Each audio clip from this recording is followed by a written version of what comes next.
Hello, I'm Tyler Smith of Battleship Pretension here with another entry in my Tyler's Movie Collection series. In keeping with our little mini series about political films, I wanted to talk about the Steven Soderbergh film Traffic, which was released in the year 2000.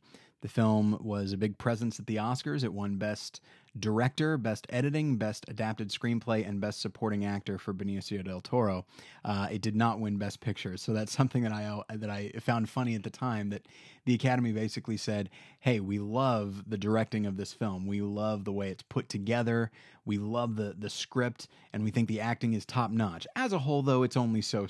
We'll give Best Picture to Gladiator. Thank you very much." Um, and I remember thinking that was a big injustice at the time. And I still think that Traffic is definitely a better film than Gladiator. But as I've gotten older, I've come to realize that Traffic isn't quite the edgy film that I thought it was at the time. It definitely is gritty in certain areas, but it's not. In some cases, it's a little bit on the nose in the writing and that sort of thing. But uh, I'm not sure if I'd go so far as say it's an issue film. I don't think it's driven by a desire to preach a certain message or anything like that. I think it just uses the issue of the drug war to explore, first off, the different aspects of that war, but then also the people involved in it, and just uses that as sort of a catalyst so that we can develop and try to understand some of these characters. The cast is uniformly wonderful. You've got Michael Douglas, Catherine Zeta-Jones, Benicio del Toro in again an Oscar-winning role that is really great. He's sort of the heart and soul of the film. And then, I mean, and I can't even think of others right now, but it's just Don Cheadle is in the film, and it's just a really great ensemble cast. But then it's also shot in a way that I think now might seem a little bit obvious to us, but at the time it seemed very strange, which is the film takes place in several different locations. We have, I think, some of it takes place in Ohio, some of it takes place in San Diego, some of it takes place in Mexico. And the scenes that take place in Mexico are shot with a very, very heavy yellow filter. And then the scenes that take place in Ohio are shot with a blue filter, and then San Diego, pretty much no filter at all.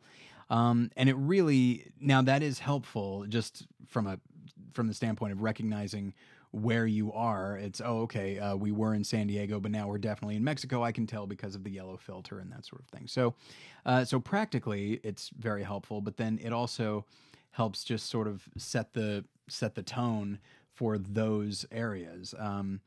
The scenes that happen in Ohio are people that are seemingly far removed from the effects of the drug war. So one could say that their situation is a little bit cold and calculated and distant. And whereas the Mexico side is yellow and it's grungy, and some people might think that inherently is offensive, that you would shoot Mexico that way. But the characters that we're specifically looking at are police officers who are on the front lines of the drug war, but they're also having to deal with corruption within the police force as well. So it's a very, I don't know, when I think of a yellow filter, I think of like something I think of like heat and sweaty, and it just makes me uneasy. And I feel like when I watch those scenes, it definitely feels very hot with the sun beating down, but then it just feels suspicious and very paranoid. And I feel like that is the point of that.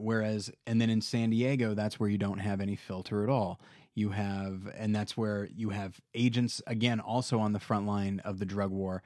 They're right there, they can see everything clearly. So that's just one of the many decisions that Steven Soderbergh makes that really makes this film distinct, I think.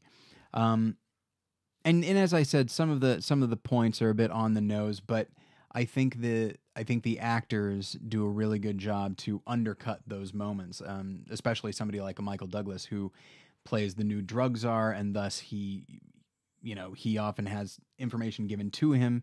He will spout off from time to time, and he needs to, one could say, speechify, but Michael Douglas has a very interesting quality to him as an actor, where he can, through speech patterns and knowing when to put a pause, he can actually undercut that, and it really feels like something that a person is saying, not something that a writer is writing. So So even with the bold points being made, I feel like Soderbergh does, and the actors do their best to make it feel real, or at the very least feel earned.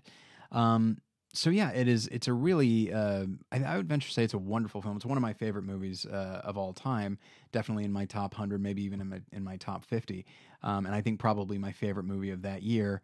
Either that or You Can Count on Me, which is also a wonderful film, but it is in no way political. So I thought I feel like I'm not going to talk about it right now. So if you haven't seen Traffic, seek it out. It is definitely worth your time. If you're a fan of ensemble films, if you're a fan of Benicio del Toro, and definitely if you're a fan of Steven Soderbergh, this is the movie that he won Best Director for. And what's especially interesting is that he was nominated for this and Aaron Brockovich in the same year, and a lot of people, including myself, thought that would split the votes. He's nominated twice. Why, if you're going to vote for Steven Soderbergh, then some people will vote for Aaron Brockovich, some people will vote for Traffic, and then it'll wind up going to Ridley Scott or Ang Lee for Crouching Tiger, Hidden Dragon. But his choices with Traffic were so powerful that even being nominated alongside himself, it was clear who was going to win that and who the directors thought deserved it. So it's, like I said, it's a very interesting film. I'm sure many of you have seen it already, but if you haven't, seek it out. It's online right now. You can find it and enjoy. Thanks.